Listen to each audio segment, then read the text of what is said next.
तो आज हम इंटीग्रेशन मेथड से हम यहाँ पे इलेक्ट्रिक फील्ड इंटेंसिटी का वैल्यू को कैलकुलेट करने वाले हैं। तो पहला टॉपिक है जो बोर्ड में लिखा हुआ है, calculation of electric field intensity at A point on the axis of uniformly charge ring. किसी चार्ज रिंग के द्वारा उसके एक्सिस के किसी भी पॉइंट पे इलेक्ट्रिक फील्ड इंटेंसिटी का वैल्यू क्या होगा, तो इसके बारे में आज हम बात करेंगे। तो इस तरह का प्रॉब्लम को जब हम लेते हैं, हैंडल करते हैं, तो कुछ एलिमेंट की बात करेंगे कि जो भी बॉडी जो यूनिफॉर्मली डिस्ट्रीब्यूटेड बॉडी है, जो चार्ज के द्वारा डिस्ट्रीब्यूट किया गया है, उस बॉडी का एलिमेंट्री पार्ट क्या है। एलिमेंट्री पार्ट के बारे में सबसे पहले हमको पता करना पड़ेगा। अगर हम रॉड लेते हैं, सपोज ये एक रॉड लिए, तो रॉड बना कैसे होगा? रॉड छोटे छोटे टुकड़े से बने होंगे, इस छोटे छोटे पार्ट से बना होगा। तो एक छोटा सा पार्ट अगर हम कट कर दें तो इसको बोलते हैं एलिमेंट। क्या बोलेंगे? Elementary part, elementary part of the rod. छोटा सा पार्ट से ये रॉड बना होगा। इस छोटे छोटे पार्ट को अगर एड अप किया जाए तो फुल रॉड बन जाएगा।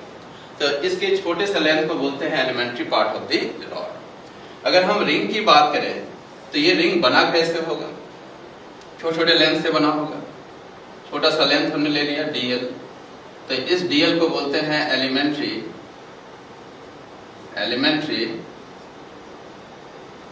Part of the ring, elementary part of the ring. इस तरह से अगर डिस्क की बात करें, अगर एक डिस्क है तो डिस्क बना कैसे होगा?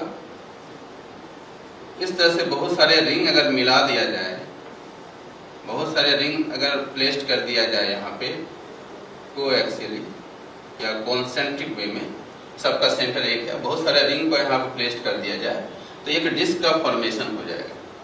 तो डिस्क का एलिमेंट्री पार्ट क्या हो गया? तो अगर डिस्क का एलिमेंट्री पार्ट अगर देखा जाए कि छोटा सा पार्ट क्या होगा, तो इसका एक रिंग बनेगा, छोटा सा रिंग।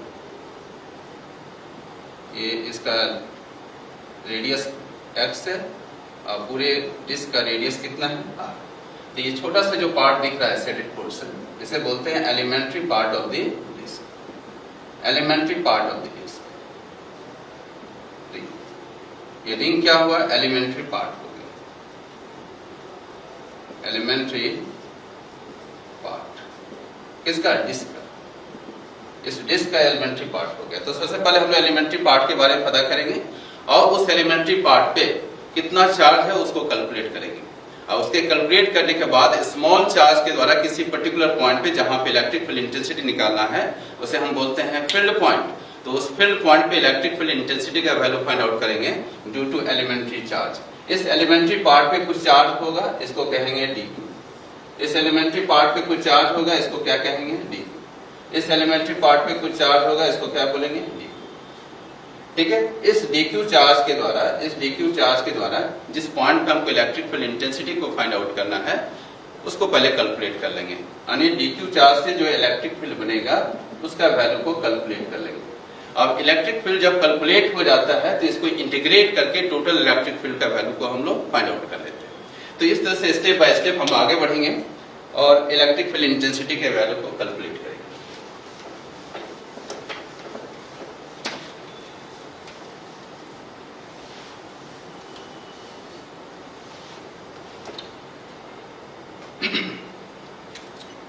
तो स्टेप्स क्या है, क्या क्या स्टेप्स है, पहले देख लें कौन कौन से स्टेप्स को फॉलो करेंगे। पहला elementary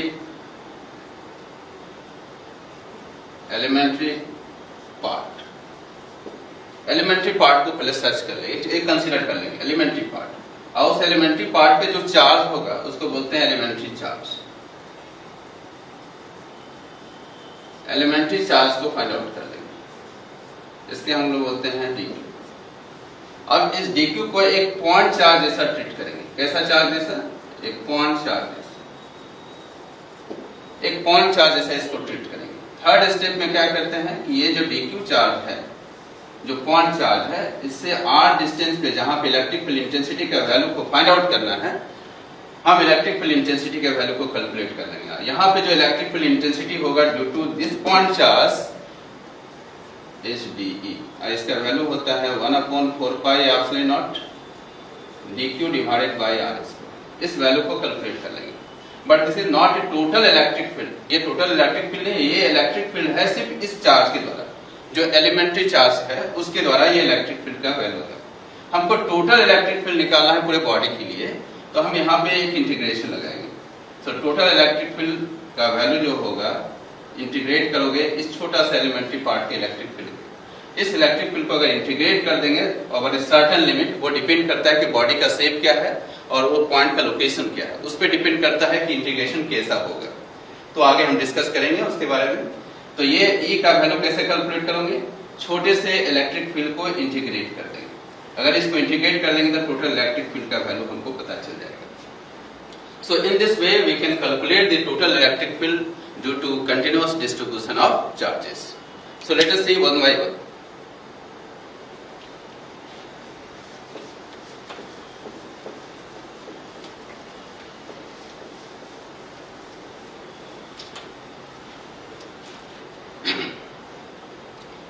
Calculation of electric field intensity at a point due to at a point on the axis of uniformly charged ring. एक चार्ज रिंग लेते हैं हम लोग। पहले सबसे पहले एक चार्ज रिंग कंसीडर करेंगे।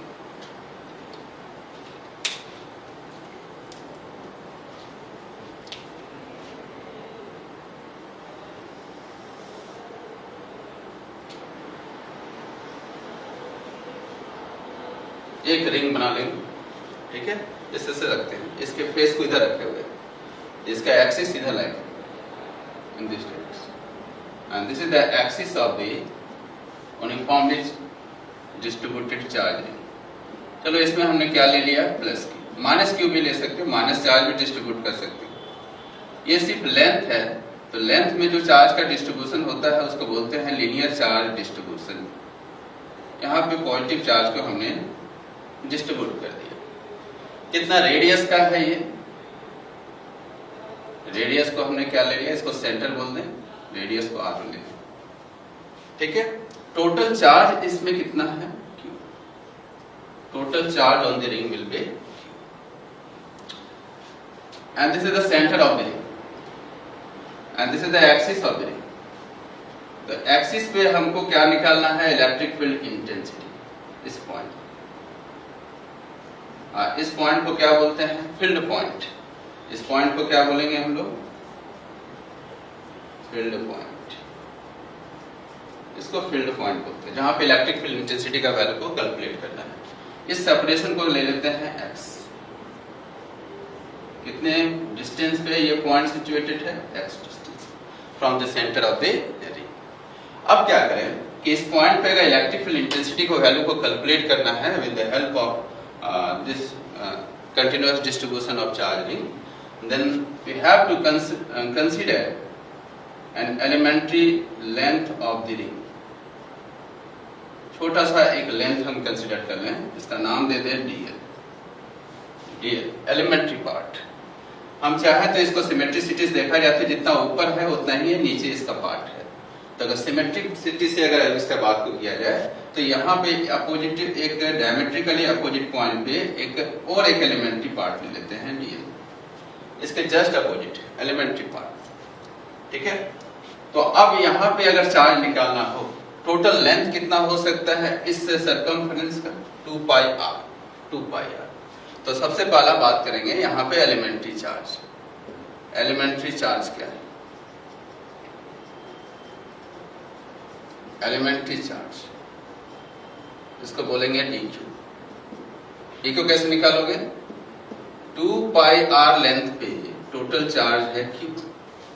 2 पाई r लेंथ पे टोटल चार्ज कितना है, q। सो dl लेंथ पे चार्ज कितना होगा, q divided by 2 pi r into dl, and this is the elementary charge, q divided by 2 pi r into dl। इतने ही charge यहाँ पे बैठा हुआ है dl लेंथ पे। अब इस dl लेंथ पे चार्ज निकाल लिया हम लोग, कितना है चार्ज यहाँ पे, dq।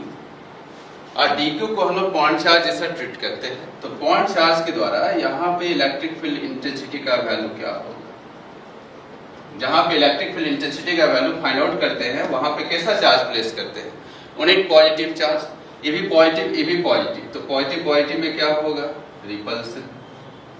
So electric field due to this elementary charge along this direction DE छोटा सा electric field due to elementary charge. यहां पर भी चार्ज कितना रखा हुआ है, dq। तो ये भी चार्ज इसको रिपेल करेगा इस डायरेक्शन में, और इलेक्ट्रिक फील्ड इंटेंसिटी का डायरेक्शन जो होगा P पॉइंट पे along the line joining the two charges, यानी ये रिपल्सन होगा इस डायरेक्शन। ठीक है, इस एंगल का नाम दे दे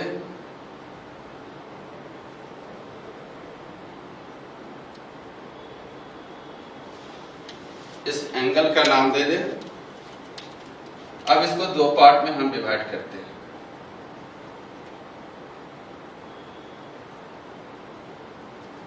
इस एंगल का नाम दे दे theta, this angle will be also theta. Symmetric है इसलिए दोनों के एंगल सेम होगा, theta and theta. So this angle will be also theta. ठीक है, अब हम टोटल इलेक्ट्रिक फील्ड का वैल्यू कैलकुलेट करेंगे due to this elementary charge. तो टोटल इलेक्ट्रिक फील्ड का वैल्यू क्या होगा, टोटल इलेक्ट्रिक फील्ड का वैल्यू क्या होगा,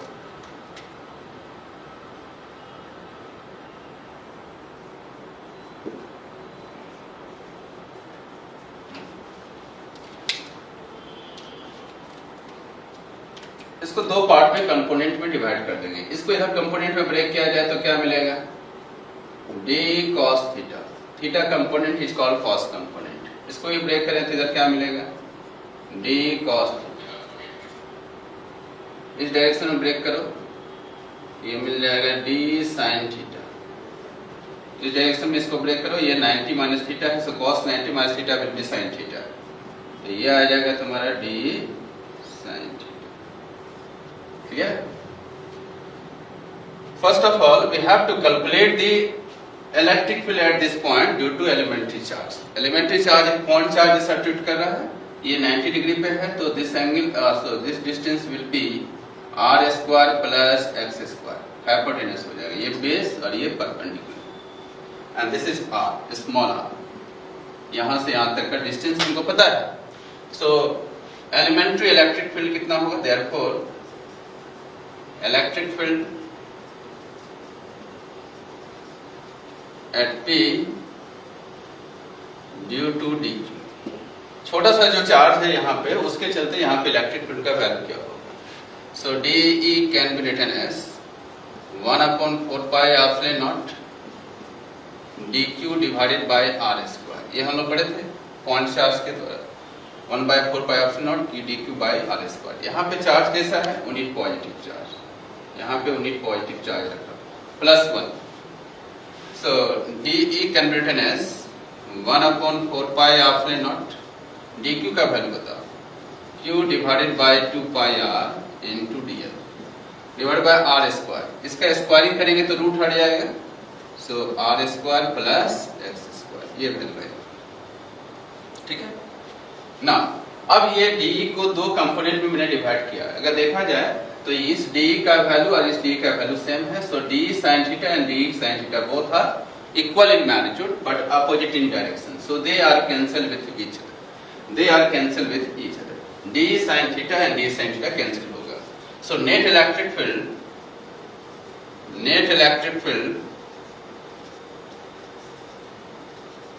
at P will be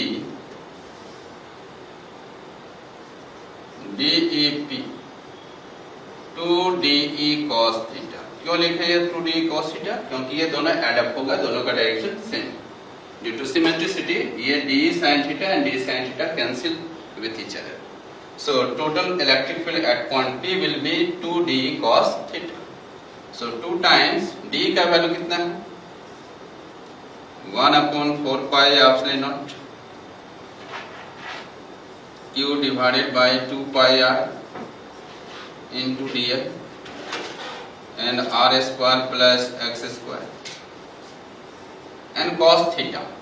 cos theta देखा जाए तो इस ट्रायंगल में ये cos theta, तो ये बेस बाय हाइपोटेनस होता है। तो बेस क्या है यहाँ पे, x by root under r square plus। So final value will be 2 1/4 pi epsilon naught and Q x को इधर ले आए, dl divide by 2 pi r and r square plus x square 3/2, ये पावर हाफ है और इसका power 1 है, तो ये आ जाएगा 3/8। ये हुआ total electric field at point P due to elementary charge. ये होल चार्ज के द्वारा फील्ड का वैल्यू नहीं निकला है, अभी सिर्फ निकला है ये dq चार्ज के द्वारा कितना इलेक्ट्रिक फील्ड यहाँ पे, ये value.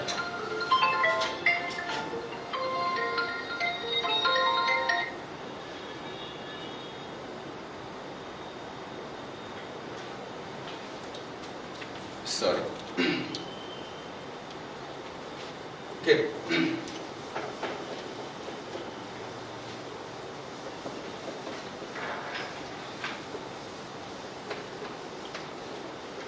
now so net electric field, so total electric field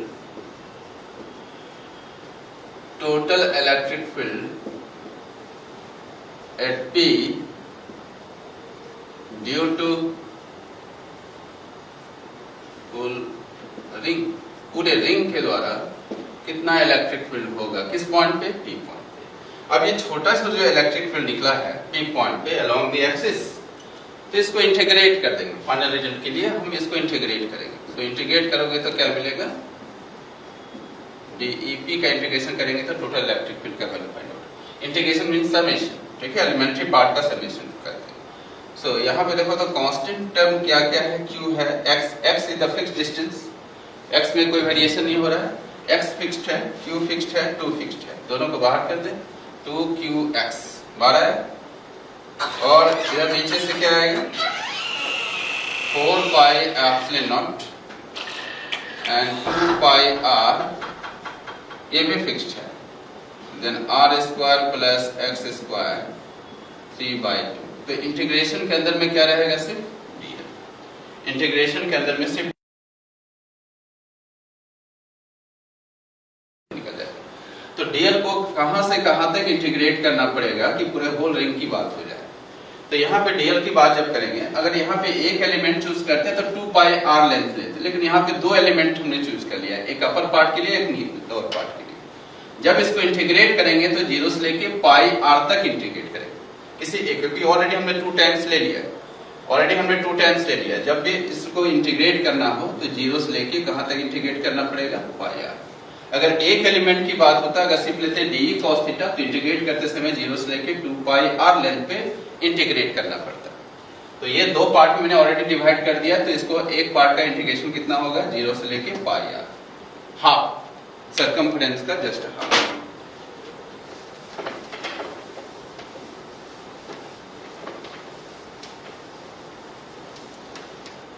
Now, so value will be 1/4 pi epsilon naught 2qx divided by 2 pi r and r square plus x square 3/2, and इसका integrate करोगे तो आएगा l और 0 से पाई, तो ये पाई आ जाएगा, अपर limit minus lower limit. तो 1/4 pi epsilon naught and 2qx upon 2 pi r square plus x square 3/2, और ये हो गया पाई r, upper limit minus lower limit. So pi r cancel, 2 cancel, so final result will be 1/4 pi epsilon naught, ठीक है, qx, ये term cancel हो जाएगा, 2 cancel, pi r cancel, so value will be r square plus x square 3/2, and this is your final result. यानी electric field at point P due to uniformly charge ring, पूरे charge ring के द्वारा कितना electric field यहाँ पे create हुआ, 1/4 pi epsilon naught qx, q is the total charge of the ring, x क्या है, ये सेपरेशन, x क्या है, separation, r square plus s square 3/2, इसके अलोंग जाएगा ये along the axis and away from the ring से बाहर, इस डायरेक्शन में इलेक्ट्रिक फील्ड हो। लेकिन अगर इसमें माइनस चार्ज लेते तो टोटल इलेक्ट्रिक फील्ड का डायरेक्शन टुवर्ड्स द रिंग हो जाता है। ठीक है, this is your final result.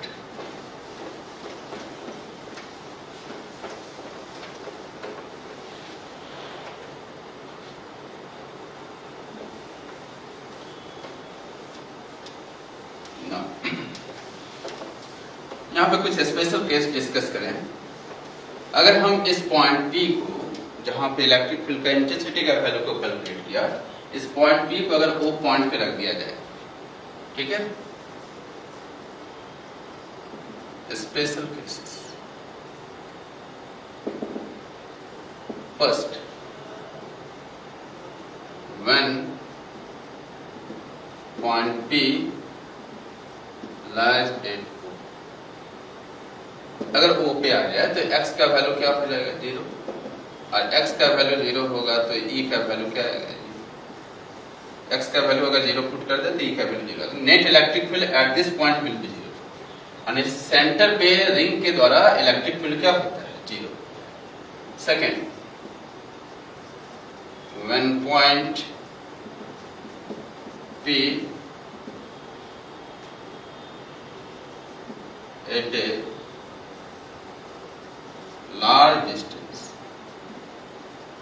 Distance का मतलब हुआ that is x is very very greater than capital R, यानी ये जो वैल्यू होगा x बहुत बड़ा होगा, किसके कंपेरिजन में, R के कंपेरिजन में। तो लिख सकते हो R square plus x square का वैल्यू, ये बहुत ही बड़ा है और ये बहुत ही छोटा है, so value will B x square.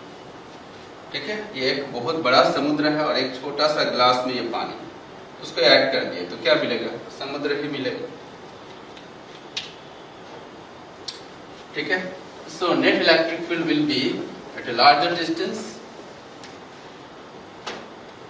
So value will be E का value 1/4 pi epsilon naught qx, इसके जगह पे लिखेंगे x square and 3/2, 2 cancel out, 1/4 pi epsilon naught q, यहाँ x, यहाँ x क्यू बचेगा तो आएगा x स्क्वायर। ये फाइनल रिजल्ट हुआ कब, जब P पॉइंट काफी लार्जर डिस्टेंस पे हो जाए।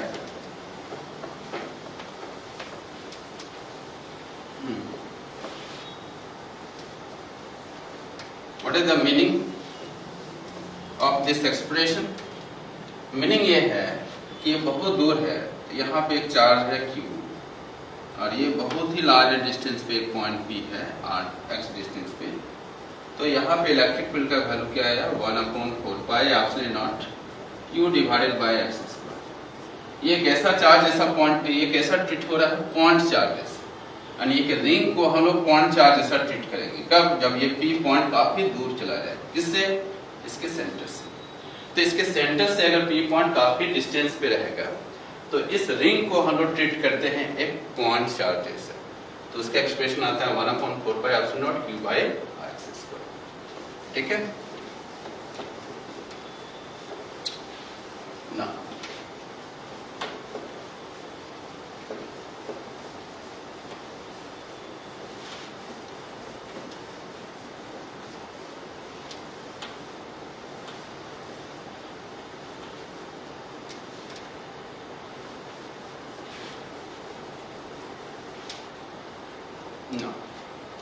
कंडीशन फॉर, इसे में आगे था बढ़े हम, कंडीशन फॉर मैक्सिमम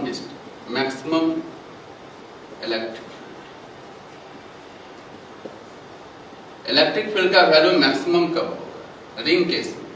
जब आगे की ओर बढ़ रहे हैं, बता किसी पॉइंट पे इलेक्ट्रिक फील्ड का वैल्यू क्या आया है, 1/4 pi epsilon naught qx divided by r square plus s square 3/2। ये किसी भी पॉइंट पे इलेक्ट्रिक फील्ड का वैल्यू निकला। अब इस वैल्यू को मैक्सिमाइज करना है कि कितने डिस्टेंस पे x का कौन सा वैल्यू होगा कि E का वैल्यू क्या हो जाए, मैक्सिमम हो जाए। तो उसके लिए मैक्सिमम मिनिमम कंडीशन अगर देखा जाए तो बताओ यहाँ पे E का जो वैल्यू है वो किसका फंक्शन है, x का। x जैसे जैसे चेंज होगा EP का वैल्यू चेंज होगा। यानी x का वैल्यू किस पे डिपेंड कर रहा है, x ये सॉरी EP का वैल्यू x पे, यानी EP is a function of x। So for EP max, इसको अगर मैक्सिमम करना हो मैक्सिमाइज, तो इसको डिफरेंशिएट करते हैं किसके रिस्पेक्ट में, x के रिस्पेक्ट में, और इसको क्या पुट करेंगे 0। So dEP by dx equal to 0। So value will be d by dx, EP का वैल्यू 1/4 पाई एप्सिलॉन नॉट। ये मैक्सिमम मिनिमम का कंडीशन हम लोग पढ़े हैं बार बार, 11th क्लास में भी पढ़े होंगे। कूलम्ब्स लॉ में मैंने ये कंडीशन बताया था, r² प्लस x² 3/2।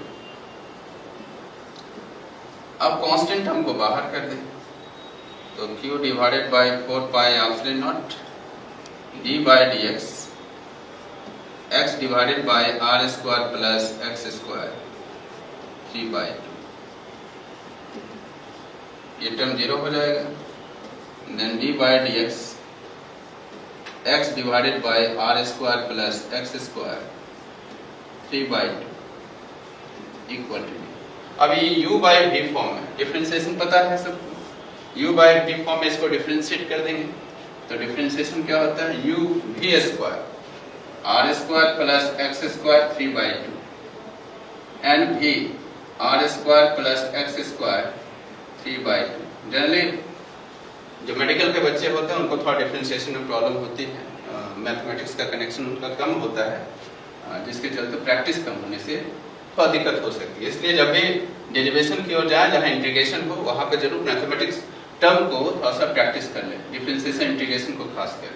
तो देखो d r² प्लस s² 3/2। अब बताइए ये क्या है u, तो u का यहाँ पे डिफरेंशिएट करते हैं x के रिस्पेक्ट में, माइनस फिर u को यहाँ पे कांस्टेंट रखते हैं, डिफरेंशिएशन किसका करते हैं v का, तो ये हो जाएगा r² plus x² 3/2 equal to 0। ये u बाय v फॉर्म है, ये फॉर्म हम लोग पढ़े थे, d by dx u by v, v² v constant, du by dx minus u constant dv by dx। इसी फॉर्मेट में इसको ब्रेक कर दिया, ठीक है। So value will be r² plus x² 3/2, इसका डिफरेंशिएशन 1 माइनस x, इसका डिफरेंशिएशन हो जाएगा 3/2 r² प्लस x² 3/2। अब इसके अंदर डिफरेंशिएट कर, ये कांस्टेंट टर्म है और ये वेरिएबल है, तो ये हो जाएगा 2x, x² का डिफरेंशिएशन होता है 2x x के respect and divide by this, और इसको इधर मल्टीप्लाई कर दोगे 0 से, तो क्या हो जाएगा टोटल टर्म विल बी 0। इस टर्म को मैंने इधर मल्टीप्लाई कर दिया, तो क्या मिला r² plus x² 3/2 minus 2 two cancel, so 3x² r² plus x² 3/2, sorry 3/2 minus 1 होता है, 3/2 ये पावर हो गया n x n minus 1, so value will B 1/2, ठीक है, n x n माइनस 1। इसके बाद इसके अंदर में जाकर डिफरेंशिएट करेंगे, तो r² का डिफरेंशिएशन 0, x² का डिफरेंशिएशन 2x, ठीक है, दिस वन। अब इसको हम क्या लिख सकते हो, r² प्लस x² और r² plus x² half 3/2 equal to 3x² r² plus x² half, ये और ये कैंसिल हो जाएगा, तो क्या बचेगा r² प्लस x² 3x², तो इसको इधर ले जाए तो आ जाएगा 2x² equal to r²। So x² का वैल्यू आया r²/2, so x will be plus minus root r/√, ये रिजल्ट आएगा। x का वैल्यू जो होना चाहिए प्लस माइनस r/√2 होना चाहिए। कहने का मतलब ये हुआ, ये फुल्ली मैथमेटिक्स था,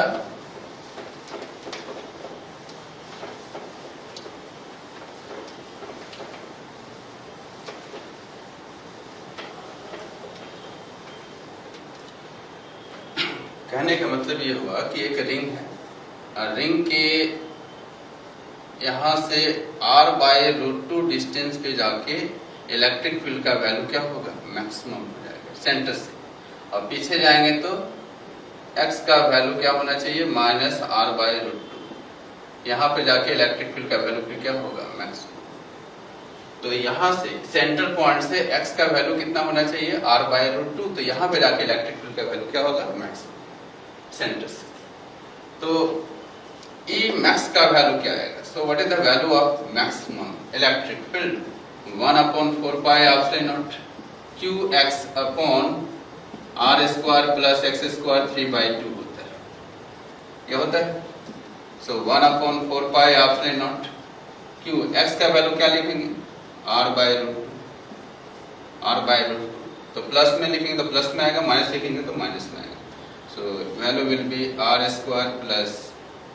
r/√2। तो यहाँ पे आएगा r²/2, x² का वैल्यू एंड 3/2। इसको अगर सॉल्व किया जाए तो आएगा 2/3√3 1/4πε0 q divided by r²। This the maximum value electric field का, ये मैक्सिमम वैल्यू होता है रिंग के चलते एक्सिस के अलावा। तो यहाँ पे जाके इलेक्ट्रिक फील्ड का मैक्सिमम वैल्यू होगा ये 2/3√3 1/4πε0 q डिवाइडेड बाय r²। ठीक है, तो इस तरह से इलेक्ट्रिक फील्ड इसके एक्सिस के अलोंग वैरी करता है और कितने डिस्टेंस पे जाके मैक्सिमम होगा, r/√2 पे जाके। अब इसके ग्राफ के बारे में चर्चा करते हैं। ग्राफ कैसे प्लॉट करें,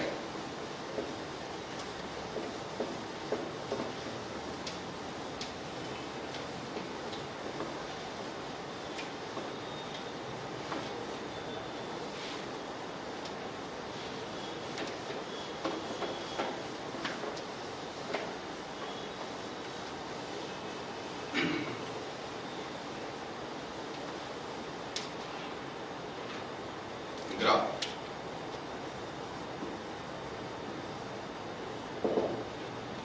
ठीक है, ग्राफ कैसे बनाते, एक रिंग है,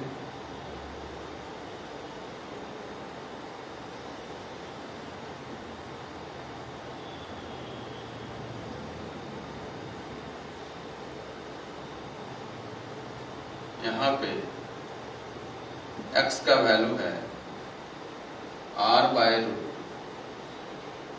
यहाँ पे x का वैल्यू है -r/√2। ये इसका मिड पॉइंट है, इसका रेडियस हमको पता है। यहाँ पे इलेक्ट्रिक फील्ड का वैल्यू मैक्सिमम होता है और इस डायरेक्शन में इलेक्ट्रिक फील्ड एग्जिस्ट करता है अवे फ्रॉम द, ये हुआ पॉजिटिव एक्स एक्सिस, ये इन्फिनाइट हो जाएगा x का वैल्यू प्लस इन्फिनिटी। इधर जाओगे तो x का वैल्यू क्या हो जाएगा, -इन्फिनिटी। तो अगर ये पॉजिटिव एक्स एक्सिस के इलेक्ट्रिक फील्ड जाता है तो इसको प्लस लेंगे साइन कन्वेंशन के अकॉर्डिंग। इलेक्ट्रिक फील्ड का डायरेक्शन इस डायरेक्शन में किधर जाएगा, पीछे की ओर, अवे फ्रॉम द रिंग। तो इस डायरेक्शन के लिए नेगेटिव होगा। यहाँ पे इलेक्ट्रिक फील्ड का वैल्यू क्या है, E max। यहाँ पे इलेक्ट्रिक फील्ड का वैल्यू क्या है, E max, the maximum value of electric. अब इसको प्लॉट करते हैं ग्राफ। ठीक है, इसका ग्राफिकल प्लॉटेशन कैसे, यहाँ पे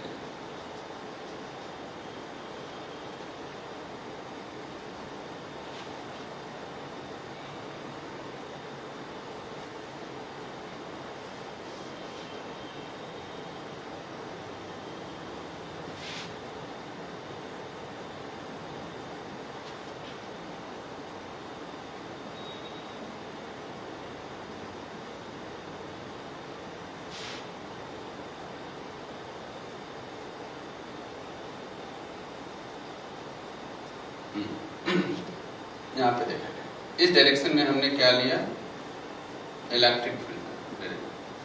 इलेक्ट्रिक फील्ड और एक्स एक्सिस के बीच में, एक्स के बीच में हमने वेरिएशन देखा है।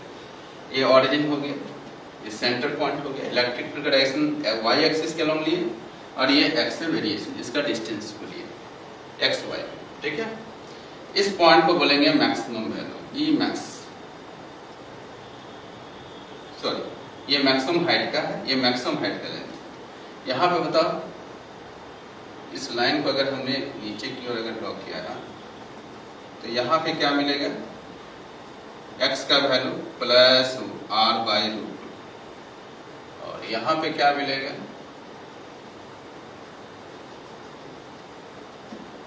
x का वैल्यू माइनस r/√2। ठीक है, अब देखा जाए सेंटर पॉइंट पे इलेक्ट्रिक फील्ड का वैल्यू क्या होता है, 0। सेंटर पॉइंट पे इलेक्ट्रिक फील्ड का वैल्यू क्या होता है, 0। और यहाँ पे जाके इलेक्ट्रिक फील्ड क्या होता है, मैक्सिमम। तो सेंटर पॉइंट पे 0 और जैसे जैसे ये डिस्टेंस आगे की ओर बढ़ेगा यानी r/√2 डिस्टेंस पे इलेक्ट्रिक फील्ड का वैल्यू मैक्सिमम होगा। एक बात और याद रखना है कि अगर इलेक्ट्रिक फील्ड का डायरेक्शन अगर पॉजिटिव एक्स एक्सिस में है तो ग्राफ को एक्स एक्सिस से ऊपर बनाएंगे। अगर इलेक्ट्रिक फील्ड का डायरेक्शन नेगेटिव एक्स एक्सिस के लॉन्ग है तो ग्राफ को जब भी बनाना हो तो एक्स एक्सिस के बिलो बनाएंगे, तो पता चलेगा कि अपोजिट में जा रहा है, ये फॉरवर्ड जा रहा है, ये बैकवर्ड। यानी माइनस वाले को बनाते हैं एक्स एक्सिस के नीचे और प्लस वाले इलेक्ट्रिक फील्ड को बनाते हैं एक्स एक्सिस के जस्ट ऊपर में। ये लास्ट क्लास हमने बताया भी था जहां पे इलेक्ट्रिक फील्ड इंटेंसिटी का वैल्यू किसी पॉइंट पे चलते निकाले थे और वहां पे इलेक्ट्रिक फील्ड का वेरिएशन को हमने देखा था। तो यहाँ पे वही करना है। तो यहाँ इलेक्ट्रिक फील्ड 0 है और यहाँ पे जाके मैक्सिमम है। सो graph will be like this, ऐसे यहाँ पे गया या मैक्सिमम हो गया और इन्फिनिटी पे जाते जाते इलेक्ट्रिक फील्ड का वैल्यू क्या हो जाता है, 0। तो इन्फिनिटी पे इलेक्ट्रिक फील्ड का वैल्यू क्या होगा, 0 और इसको इनफाइनाइट में जाकर टेस्ट करेंगे। ये ग्राफ हो गया। अगर हम बात करें पीछे की ओर, इलेक्ट्रिक फील्ड का डायरेक्शन बैकवर्ड डायरेक्शन में नेगेटिव की ओर है, तो यहाँ पे देखो 0 है इलेक्ट्रिक फील्ड और फिर यहाँ पे जाके इलेक्ट्रिक फील्ड क्या होता है, मैक्सिमम। तो ग्राफ को इस तरह से ये मैक्सिमम हो गया, यहाँ पे आके मैक्सिमम हो गया, फिर यहाँ पे मैक्सिमम होने के बाद फिर देखो इनफाइनाइट की ओर जा रहे हैं। तो इनफाइनाइट पे जाके इलेक्ट्रिक फील्ड का वैल्यू क्या होता है, ये टच कहाँ पे करेगा, इनफाइनाइट पे जाके। तो ये इन्फिनिटी का ग्राफ। तो इस तरह से ग्राफ को हम प्लॉट कर सकते हैं। ये x का वैल्यू माइनस इन्फिनिटी, इधर जाएंगे तो x का वैल्यू प्लस इन्फिनिटी। तो ये ग्राफ हुआ रिंग का इलेक्ट्रिक फील्ड का along the axis, centre point पे 0 और r/2 लेंथ पे मैक्सिमम इलेक्ट्रिक फील्ड मिलता है, E मैक्स का वैल्यू। यहाँ पे भी देखो ये मैक्सिमम इलेक्ट्रिक फील्ड का ग्राफ। ठीक है, ये भी मैक्सिमम इलेक्ट्रिक फील्ड, यहाँ पे मैक्सिमम हो गया इलेक्ट्रिक फील्ड का वैल्यू मैक्सिमम, यहाँ भी इलेक्ट्रिक फील्ड का वैल्यू मैक्सिमम, यानी ये लेंथ जो है मैक्सिमम हाइट का है इलेक्ट्रिक फील्ड। ठीक है, so in this way we can draw the graph between E versus x और E के बीच में हम ग्राफ को इस तरह से प्लॉट कर सकते हैं रिंग का इलेक्ट्रिक फील्ड। ठीक है,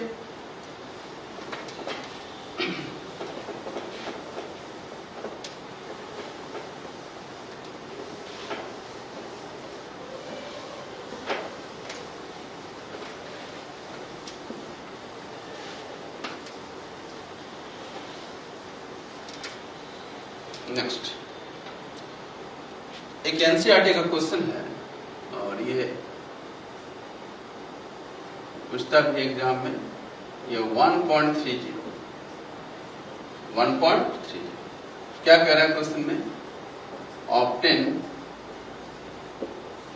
the formula of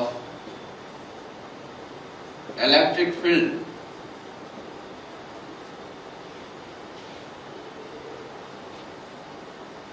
due to long thin wire, due to long thin wire,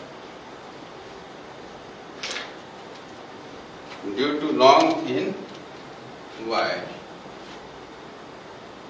of uniform linear charge density lambda by, या इसको ऐसे भी लिख सकते हो, विदाउट यूजिंग द गॉस, यानी गॉस लॉ को बिना यूज किए इलेक्ट्रिक फील्ड इंटेंसिटी का वैल्यू फाइंड आउट करना है due to long thin wire, बहुत बड़ा इनफाइनाइट लेंथ का है वायर जिसका लीनियर चार्ज डेंसिटी कितना दिया हुआ है लैम्डा। तो कैसे हम कैलकुलेट करेंगे इलेक्ट्रिक फील्ड इंटेंसिटी का value without using the Gauss law. That means क्या यूज करना है, that is by using integration method. Integration method को यूज करते हुए इलेक्ट्रिक फील्ड इंटेंसिटी का वैल्यू को कैलकुलेट करना है। ये है क्वेश्चन, ये एनसीईआरटी का क्वेश्चन है 1.30। तो कैसे इसको टैकल करें देखा जाए।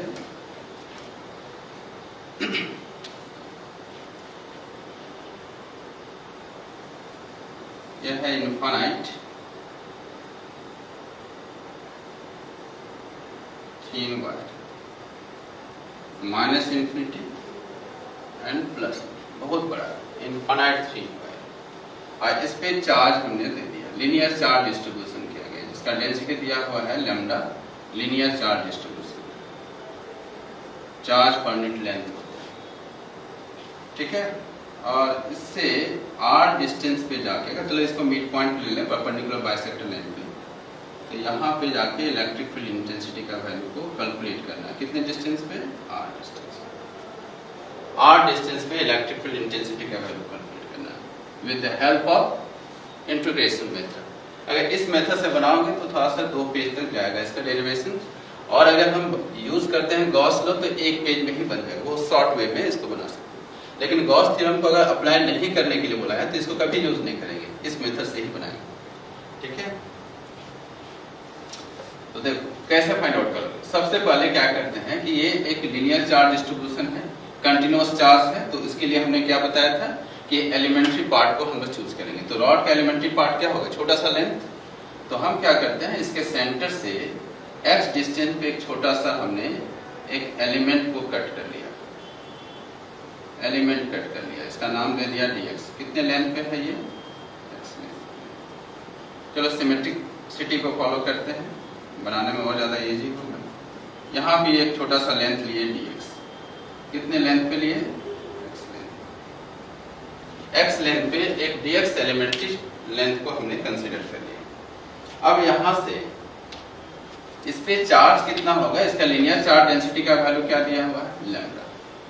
तो इस पे चार्ज कितना होगा dq, यहाँ पे चार्ज क्या होगा dq, यहाँ पर भी चार्ज क्या होगा dq। तो dq चार्ज को पहले कैलकुलेट कर लेंगे कि छोटा सा चार्ज है क्या। सो dq चार्ज का वैल्यू क्या है, एलिमेंट्री चार्ज, एलिमेंट्री चार्ज। तो dq चार्ज का वैल्यू होता है लैम्डा इंटू dx। कैसे निकालेंगे, लैम्डा का वैल्यू पड़े होंगे, लैम्डा इक्वल टू होता है charge per unit length. Charge कितना है, dq कितने लेंथ पे है, dx लेंथ पे, तो चार्ज पर यूनिट लेंथ को बोलते हैं lambda. So dq will be lambda into dx। Clear, कोई दिक्कत नहीं आते। अब यहाँ से ये जो चार्ज जब कैलकुलेट होगा तो यहाँ से इसको एक पॉइंट चार्ज जैसा ट्रीट करेंगे, दोनों को एक पॉइंट चार्ज जैसा। और यहाँ पे चार्ज कैसा रखा हुआ है, यूनिट पॉजिटिव चार्ज, तो ये दोनों चार्जेस इसको रिपेल करेंगे।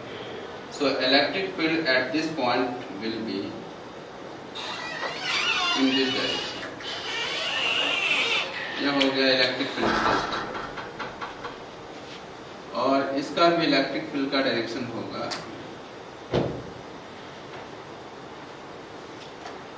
इधर।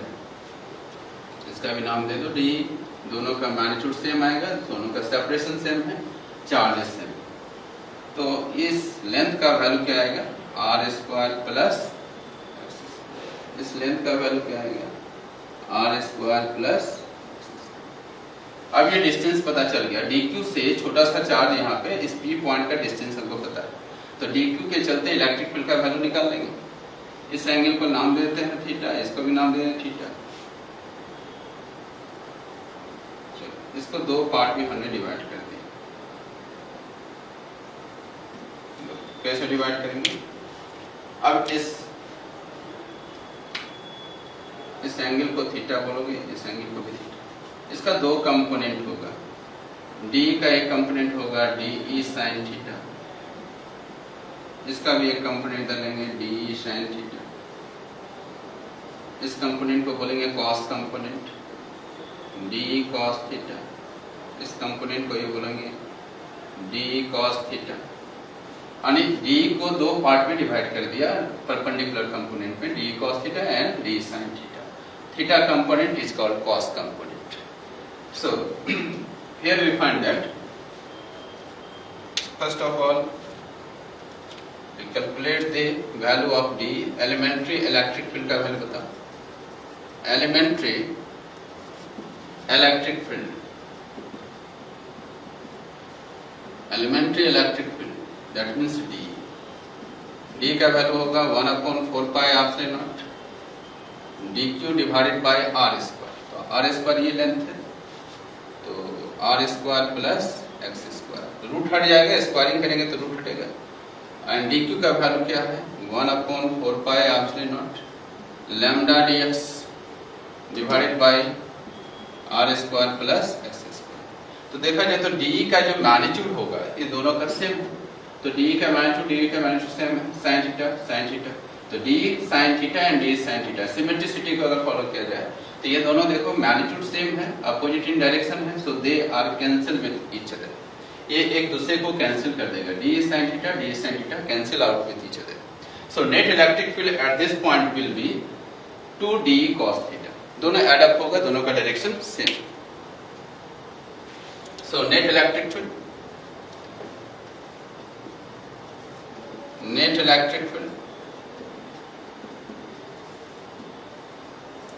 at P will be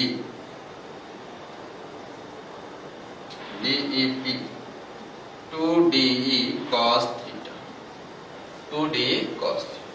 So 2 d का value 1/4 pi epsilon naught lambda dx upon r square plus x square and cos theta. cos theta का वैल्यू क्या होता है, cos theta base by hypotenuse, इस triangle में use किया जाए तो base by hypotenuse, so r upon root under x square plus r square plus x square. So final value will be 2 times 1/4 pi epsilon naught lambda dx, lambda r कर लेते हैं, lambda r dx divided by r square plus x square 3/2, ये power half है, इसका power 1 है, दोनों add up होगा, power base same है तो पावर एड अप होगा 3/2 आएगा, ठीक है ना।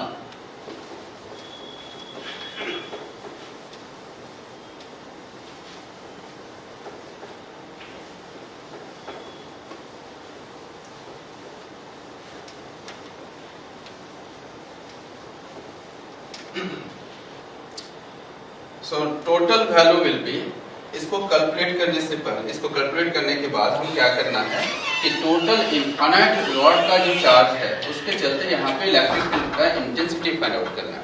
ये जो इलेक्ट्रिक फील्ड निकला है सिर्फ एलिमेंट्री चार्ज के द्वारा निकला है, तो नेट इलेक्ट्रिक फील्ड जो होगा पूरे रॉड का क्या होगा, तो क्या लिखेंगे टोटल इलेक्ट्रिक फील्ड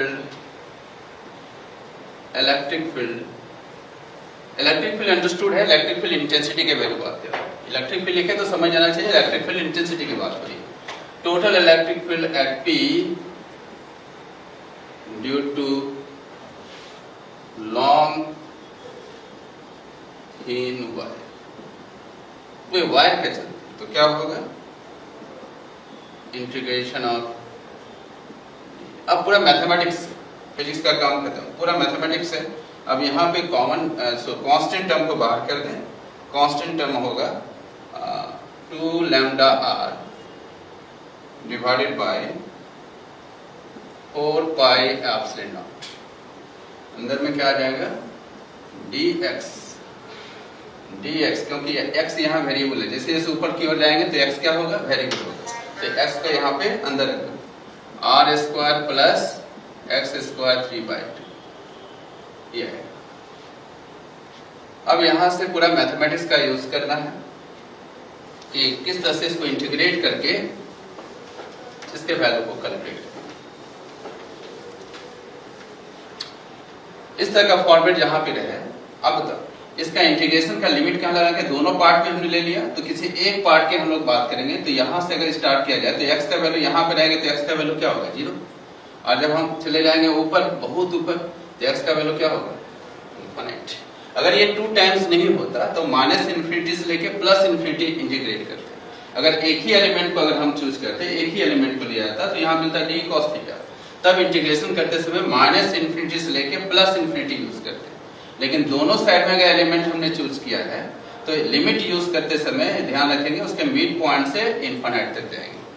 तो ये हो गया 0 to ∞, इसका लिमिट होगा। ठीक है, कैसे इसको इंटीग्रेट करेंगे? तो फिर इस फॉर्मेट में जहां रहे, एक इसके लिए एक फॉर्मूला हम लोग यूज करते हैं। अगर यहाँ पे देखा जाए x का वैल्यू, तो x का वैल्यू हम लोग पुट करते हैं r tan थीटा। इसलिए यूज करते हैं क्योंकि यहाँ पे आएगा 1 + tan square theta. 1 + tan square theta क्या होता है? sec square theta. इस फॉर्मूला में हम लोग यूज करते हैं ताकि इसका वैल्यू को इजी वे में कैलकुलेट कर सके। तो x का वैल्यू पुट करेंगे यहाँ पे r tan थीटा। इसको पार्शियल डिफरेंशिएट अगर किया जाए तो मिल जाएगा dx। तो dx इसको डिफरेंशिएट करेंगे तो r कांस्टेंट है और tan थीटा का डिफरेंशिएशन होता है sec square theta into d theta. इसे बोलते हैं पार्शियल डिफरेंशिएशन। तो dx = r sec square theta into d theta. अब हम चाहें तो लिमिट को भी चेंज कर सकते हैं। लिमिट क्या चेंज करें? क्योंकि यहाँ पे x के टर्म में था, अब यहाँ थीटा आ रहा है, तो थीटा के टर्म में उसको आप चेंज कर सकते हैं। पहले हम लोग था लीनियर डिस्टेंस के टर्म में, तो लीनियर डिस्टेंस के टर्म में था 0 से लेके इनफिनिटी। अब यहाँ पे पुट करेंगे वैल्यू सब, तो ये थीटा के टर्म में आएगा। तो थीटा के टर्म में लिमिट को चेंज कर देते हैं। व्हेन x का वैल्यू अगर 0 हो जाए, x का वैल्यू 0 कर दें, तो ये 0 होगा तो tan थीटा, तो थीटा का वैल्यू आएगा 0। ये 0 आ जाएगा और tan थीटा का वैल्यू 0 आएगा, तो थीटा विल बी 0। अगर x का वैल्यू अगर इनफिनाइट कर दें, ये इनफिनाइट हो जाएगा, तो इन्फिनिटी बाई r, तो क्या मिलेगा इनफिनाइट। इनफिनाइट कब होता है? tan 90 पे, tan 90 पे। तो tan थीटा का वैल्यू क्या हो जाएगा तब? 90 डिग्री। 90 डिग्री को क्या बोलते हैं? पाई बाई ऐसे बोलते। ठीक है, तो ये लिमिट चेंज हो गया। अब यहाँ पे वैल्यू को पुट करेंगे इक्वेशन 1 से। So from 1 AP will be 2 lambda r upon 4 pi epsilon naught। Limit use करेंगे 0 to pi by 2 या 90 जो पुट करना है। और dx का वैल्यू क्या आया है? r sec square theta into d theta divided by r square plus x का वैल्यू क्या यूज करेंगे? r square tan square theta, अब पावर आएगा 3/2। ठीक है, यहाँ r स्क्वायर कॉमन है, 2 lambda r upon 4 pi epsilon naught 0 to pi by 2, ये r sec square theta into d theta upon r square common बाहर आया, तो ये r स्क्वायर तो r क्यूब बाहर आ जाएगा। देखो r स्क्वायर, इसके पावर क्या होगा? 3/2, 1 प्लस tan स्क्वायर थीटा के पावर हो जाएगा 3/, ये रिटर्न।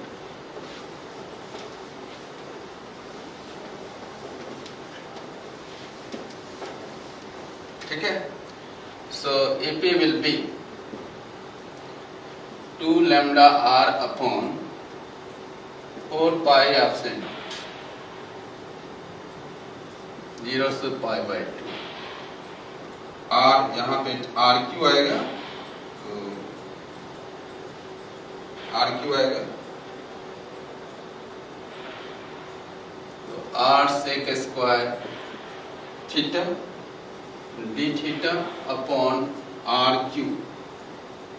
इसका जो वैल्यू होता है ये sec square theta, sec square 1 plus tan square theta equal to sec square theta, इसका पावर हो जाएगा 3/2। सो 2 lambda r अपॉन 4 pi epsilon naught 0 to pi by 2 cancel होगा, ये r स्क्वायर r क्यू। ठीक है, r स्क्वायर r की, तो फाइनल रिजल्ट आएगा r स्क्वायर। r स्क्वायर सिर्फ r बचेगा, यहाँ आर स्क्वायर हो गया, नीचे आर क्यूब हो गया, तो क्या बचा आर। ये सेक स्क्वायर, तो ये हो गया सेक स्क्वायर थीटा, और ये कैंसिल होगा तो बचेगा क्या, sec cube theta into d theta. ठीक है, so 2 lambda upon 4 pi epsilon naught r 0 to pi 1 by sec theta into d theta. 1 by sec theta आएगा, so value will be 2 lambda upon 4 pi epsilon naught 0 to pi by 2, और ये आएगा cos theta 1 by sec theta equal to cos theta. देखो कितना easy हो गया। अब इसको इंटीग्रेट कर सकते हैं 4 पाई एप्सिलॉन नॉट आर, और cos थीटा का इंटीग्रेशन होता है sin theta 0 to pi by 2, और cos थीटा का डिफरेंशिएशन होता है minus sin theta. So upper limit lower limit इसको यूज करेंगे यहाँ पे 2 lambda divided by 4 pi epsilon naught r sin pi by 2 minus sin 0, upper limit minus cosec theta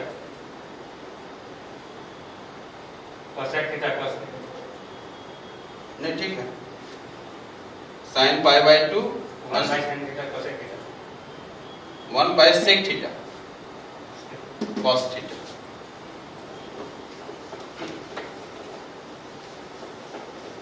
One by sec theta equal to cos theta. So EP will be how much? 2 lambda divided by 4 pi epsilon naught r, ये 1 minus 0. So final result will be 1 upon 4 pi epsilon naught 2 lambda upon r, and this is your final result. Very important formula. इसको हम ऐसे भी लिख सकते हैं AP equal to 1 upon 2 pi epsilon naught lambda upon r, ऐसे भी लिख सकते हैं। ठीक है, ये इसका फाइनल रिजल्ट हुआ। यानी इनफाइनाइट रॉड के चलते P पॉइंट पे इलेक्ट्रिक फील्ड का वैल्यू जो होगा 1 upon 2 pi epsilon naught lambda by r. ठीक है,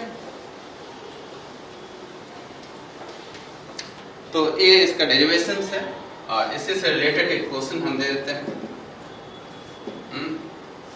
ये पूछा गया था जैक बोर्ड में, 2 मार्क्स, शायद 2020 का क्वेश्चन है, जैक बोर्ड 2020 का। The electric field intensity at a distance 2 centimeter from a long thin wire is 1.8 into 10 power 5 Newton per coulomb। ये दिया हुआ electric field intensity at A distance कितने centimetre पे, 2 सेंटीमीटर पे। कितना इलेक्ट्रिक फील्ड दिया हुआ है, व्हाट विल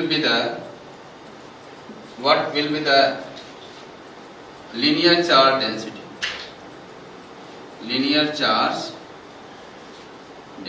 तो लीनियर चार्ज डेंसिटी का वैल्यू को कैलकुलेट करना है, यानी लैम्डा का वैल्यू को कैलकुलेट करना है, लैम्डा का वैल्यू। ये जैक बोर्ड का क्वेश्चन था, 2020 का है या 19 का है, ये 2 मार्क्स का क्वेश्चन है, चाहे 2020 का ही। इसी से कैसे बनाएंगे इसको, बहुत सा सिंपल मेथड है, बहुत फॉर्मूला बेस्ड क्वेश्चन था कि इनफाइनाइट रॉड है, इसका लीनियर चार्ज डेंसिटी का वैल्यू दिया हुआ है, यहाँ से r डिस्टेंस कितना दिया हुआ है 2 सेंटीमीटर, और यहाँ पे इलेक्ट्रिक फील्ड का वैल्यू दिया हुआ है 1.8 into 10 power 5 न्यूटन पर कूलम। ये इनफाइनाइट रॉड, ये इनफाइनाइट रॉड। ठीक है, तो ये E का वैल्यू हमको पता है, E का वैल्यू अभी निकाले, E का वैल्यू आया 1 upon 4 pi epsilon not 2 lambda upon R, 2 lambda upon so e का वैल्यू कितना है 1.8 इंटू 10 पावर 5 और इसका वैल्यू होता है 9 into 10 power 9 and 2 lambda, lambda का वैल्यू कैलकुलेट करना, r दिया हुआ है 2 सेंटीमीटर, इसको मीटर में चेंज करेंगे 2 into 10 power minus 2 metre, so value will be 2 into 10 power minus 2 metre. So यहाँ से लैम्डा का वैल्यू इजी वे में कैलकुलेट कर सकते हैं, तो 1.8 इसको लिख सकते हो 18 इंटू 10 टू द पावर 4, ये 10 आएगा, नीचे डिवाइड करोगे तो 10 से कैंसिल होगा, ये आएगा 9 इंटू 10 पावर 9, ये 2 2 कैंसिल और ये ऊपर चला गया तो हो गया 10 to the power plus 2 lambda, तो ये आएगा 11 आएगा lambda. So what is the value of lambda? What is the value of lambda? So lambda will be 18 into 10 to the power 4 divided by 9 into 10 to the power 11। बिल्कुल formula based question था ये। सो lambda का value आएगा 2 into 10 to the power -7 coulomb per metre, and this is your result. Direct formula based question था, derivation नहीं है, और इसी पे क्वेश्चन ये डाला गया था जैक बोर्ड में 2020 में। सो इस तरह से हम इलेक्ट्रिक फील्ड इंटेंसिटी का वैल्यू को कैलकुलेट कर सकते हैं due to continuous distribution of charges. तो इस फॉर्मूला को जरूर याद रखना है, जितने भी फॉर्मूला बताया गया है डायरेक्ट फॉर्मूला बेस्ड क्वेश्चन पूछा जाता है बोर्ड एग्जामिनेशन में। और नेक्स्ट क्लास हम लोग बात करेंगे इसके आगे की बात, जहाँ पे हम लोग देखेंगे इलेक्ट्रिक फील्ड इंटेंसिटी का वैल्यू कैलकुलेट करना है, और वहाँ पे न्यूट्रल पॉइंट कैसे कैलकुलेट करते हैं और इक्विलिब्रियम का कैसे फाइंड आउट करते हैं। और इलेक्ट्रिक फील्ड का वैल्यू जब कैलकुलेट करने के बाद हम लोग बात करेंगे इलेक्ट्रिक लाइन्स ऑफ फोर्सेस के बारे में, जो बहुत ही अच्छे क्वेश्चन उससे डाला जाता है एडवांस लेवल में भी और बोर्ड एग्जाम के लिए भी। तो आगे के लिए हम लोग तब तक घर में प्रैक्टिस करते रहें और बनाते रहें प्रॉब्लम को। अगर कोई भी प्रॉब्लम अगर है किसी भी टॉपिक में जो पढ़ाया जा रहा है उस टॉपिक में कोई प्रॉब्लम अगर आती है तो कमेंट बॉक्स में जरूर डालेंगे, ताकि हम उसको क्लास में सॉर्ट आउट कर सकें। Till then stay home, stay with physics. Thanks for watching.